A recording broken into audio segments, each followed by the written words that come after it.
पिछले कुछ दिनों से हम DPIA data production impact assessment के बारे में बात कर रहे हैं। कैसे कंडक्ट की जाए, क्यों कंडक्ट की जाए, रिस्क कैसे प्रायोरिटाइज किए जाएँ, कैसे मिटिगेट किया जाए, क्या क्या चैलेंजेस आ सकते हैं DPIA में। आज हम बात करना शुरू करेंगे कि DPIA के बेनिफिट्स क्या हैं। 2 बेनिफिट्स के बारे में आज बात करेंगे और आगे चलने वाले 2-3 वीडियोज़ में DPIA के सारे बेनिफिट्स को डिस्कस करेंगे। मेरे YouTube चैनल पे आपका स्वागत है, जिसमें आप रोज़ डेटा प्रिवेसी पे कुछ ना कुछ नया कंटेंट देखते हैं। और जैसा कि मैंने कहा, आज हम DPIA के बेनिफिट्स पे बात करने वाले हैं।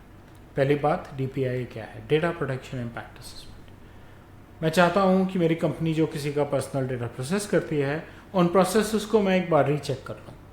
सिंपल, इतने सिंपल से असेसमेंट करनी है कि मेरे प्रोसेसेस क्या हैं और इनसे डेटा ब्रीच होने का रिस्क क्या है। Data protection impact assessment. नया प्रोसेस लाऊं तो करूं, प्रोसेस में कोई चेंज लाऊं तो करूं, रेगुलेटरीज में कोई चेंज आ जाए तो करूं, सेंसिटिव डेटा हैंडल कर रहा हूं या बहुत बड़ी वॉल्यूम हैंडल कर रहा हूं तो हर 3 से 6 महीने में करूं, कम डेटा हैंडल कर रहा हूं, रूटीन डेटा हैंडल कर रहा हूं, सेंसिटिव नहीं है तो साल में एक बार करूं। लेकिन DPIA हर कंपनी को करना चाहिए जो किसी भी इंडिविजुअल की पर्सनल इन्फॉर्मेशन को प्रोसेस करती है। प्रोसेस मतलब इंडियन DPDP एक्ट कहता है, अगर आप किसी की पर्सनल इन्फॉर्मेशन कलेक्ट कर रहे हैं, अगर आप उसको स्टोर कर रहे हैं, अगर आप उसको किसी भी फॉर्म में यूज़ कर रहे हैं, अगर आप उसको किसी के साथ डिस्क्लोज या शेयर कर रहे हैं और अगर आप उसको डिस्ट्रॉय या डिलीट कर रहे हैं, तो आप प्रोसेसिंग की कैटेगरीज में आ जाते हैं।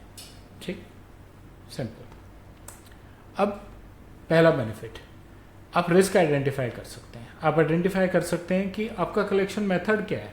ऑनलाइन फॉर्म्स हैं, क्या वो सिक्योर है? ऑफलाइन है, थर्ड पार्टी कलेक्शन है, आप एयरपोर्ट पे जाते हैं, वो खड़े हैं फॉर्म भरवाने के लिए, क्रेडिट कार्ड के लिए। ठीक, as an organization, as a bank, as a credit company, हमने वो फॉर्म तो भरवा लिया, लेकिन वो फॉर्म जिस लड़के ने भराया और जिस थर्ड पार्टी को आउटसोर्स किया था, वहाँ पे सेफ्टी क्या है, हमारे उनके साथ कॉन्ट्रैक्ट्स कैसे हैं। कहीं ऐसा तो नहीं कि वो वहाँ से डेटा जो है कहीं और भी लीक हो जाएगा, क्योंकि भी आया तो डेटा कलेक्ट तो मेरे नाम से हो रहा है, तो इसलिए मेरी जिम्मेवारी बनती है और मुझे देखना चाहिए कि मैं जो डेटा कलेक्ट कर रहा हूँ उसके मेथड्स क्या हैं, वो सेफ हैं कि नहीं है, मैं स्टोर कहाँ कर रहा हूँ, उसका एक्सेस किस किस के पास है, क्या वो इंक्रिप्टेड है, क्या वो एनोनिमाइज्ड है। कहीं ऐसा तो नहीं कि कोई हैकर अंदर आएगा और डेटा उठा के ले जाएगा और वो इंक्रिप्टेड भी नहीं है, वो आराम से अपने घर में बैठ के उसको पढ़ेगा और इस्तेमाल करेगा। ये सिक्योरिटी मेजर्स लगाने बहुत ज़रूरी हैं। हाई अवेलेबिलिटी कैसी है, क्लाउड पर स्टोर किया है तो वहाँ के कॉन्ट्रैक्ट्स कैसे हैं, और अगर मेरे अपने सिस्टम में है तो प्रोटेक्शन क्या है। रेड इम्प्लीमेंटेड है, अच्छी स्टोरेज लगी हुई है, रिडंडेंसी है, मैंने बैकअप रखे हुए हैं। तो जो सिक्योरिटी का CIA ट्राइब, जिसको कॉन्फिडेंशियलिटी, इंटीग्रिटी, अवेलेबिलिटी कहती हैं, वो ठीक से इम्प्लीमेंटेड है कि नहीं है, ये जानना बहुत ज़्यादा ज़रूरी है।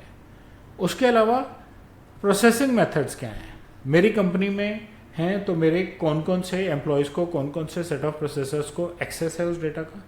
अगर मैं किसी थर्ड पार्टी से प्रोसेस करा रहा हूँ, लोकल भी हो सकती है, इंटरनेशनल भी हो सकती है, उनको किस किस को और कैसे एक्सेस है, वहाँ डेटा जाता है तो कैसे स्टोर किया जाता है, वहाँ के किस एम्प्लॉय को एक्सेस है, क्या उन्होंने अपने एम्प्लॉय के साथ NDA साइन किए हुए हैं, नॉन डिस्क्लोजर एग्रीमेंट्स, क्या मैंने उनके साथ ऐसे कॉन्ट्रैक्ट साइन किए हुए हैं कि कल को कुछ दिक्कत आए तो मैं प्रोटेक्टेड हूँ, क्या मैंने उनके ऑडिट किए हैं, क्या मेरे पास उनके कंप्लायंस सर्टिफिकेट्स हैं कि वो पर्सनल डेटा यूज़ कर रहे हैं, तो मुझे मेरे पास क्या प्रूफ है कि वो मिसयूज़ नहीं होगा, उनके यहाँ से लीक नहीं होगा।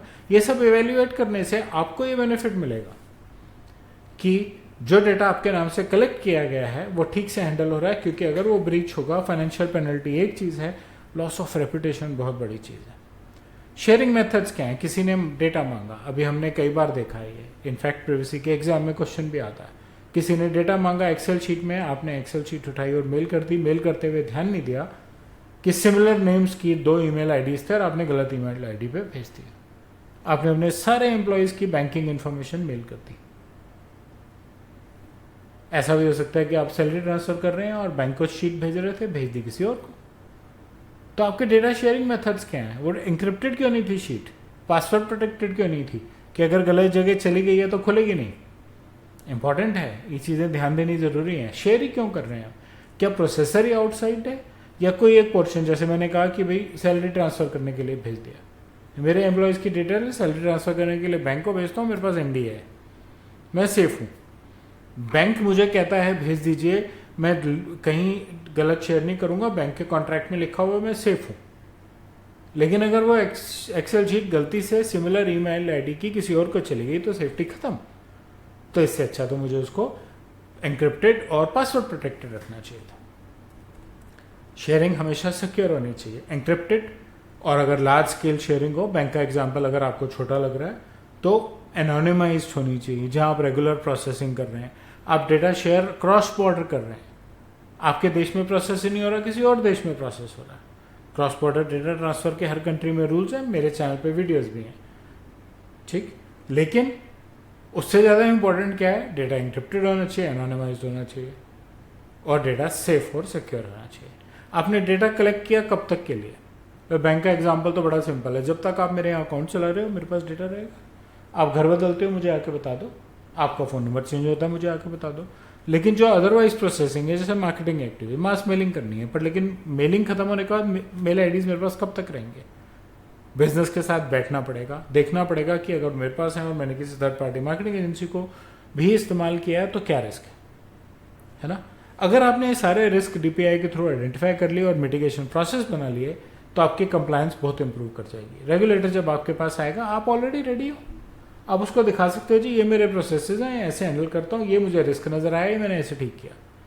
आप जब कुछ रेगुलेटर रिपोर्ट्स देते हैं, ऑडिट्स करवाते हैं, आपको उनके रिपोर्ट फॉर्मेट में पता लग जाएंगे। आप डीपीआई की रिपोर्ट भी इस हिसाब से बनाइए कि उसके फॉर्मेट में बनी हुई है, वो आए, आपने रिपोर्ट शेयर की, काम हो गया। हालांकि हो सकता है वो फिर भी कहें मेरे सामने ऑडिट करो, मुझे ये चीज़ चेक करनी है, आप कर सकते हैं, लेकिन आपका अपना कॉन्फिडेंस इतना ज़्यादा होगा। आप साल में एक बार भी कर रहे हैं तो भी आपको पता है कि लास्ट टाइम जो मेरे यहाँ कोई प्रोसेस बना था, जो साल पहले बना था, वो वेल इम्प्लीमेंटेड है, कवर्ड है ना। इसलिए डीपीआई बहुत ज़रूरी है। और डीपीआई के दो इम्पॉर्टेंट बेनिफिट्स हैं कि आप रिस्क आइडेंटिफाई कर पा रहे हैं और आप रेगुलेटरी कंप्लायंसेस को बेटर मीट कर पा रहे हैं। अगर आप मिटिगेशन आज कंप्लीट नहीं कर सकते, कंट्रोल मेजर्स आज इम्प्लीमेंट नहीं कर सकते, तो भी आप प्लान कर सकते हैं। एक वीडियो है रिस्क प्रायोरिटाइजेशन पे, अगर मैंने रिस्क को प्रायोरिटाइज किया हुआ है, मिटिगेशन स्टेप्स मेरे को पता है, तो मैं आराम से ही एक प्लान कर सकता हूँ कि मैं इन रिस्क को कैसे मिटिगेट करूँगा। आज नहीं कर पा रहा लेकिन लो प्रायोरिटी है, 3 महीने बाद या 6 महीने बाद करूँगा। सो ये दो बेनिफिट्स जिन पे मैं आज आपसे बात करना चाहता था। आगे वाले दिनों में हम और बेनिफिट्स की बात करेंगे डीपीआई के। मुझे उम्मीद है आपको ये कंटेंट अच्छा लगा होगा। बेल और लाइक आइकन दबाएं, मेरे यूट्यूब चैनल से सब्सक्राइब करें, अपना फीडबैक जो है वो कमेंट सेक्शन में शेयर करें। धन्यवाद।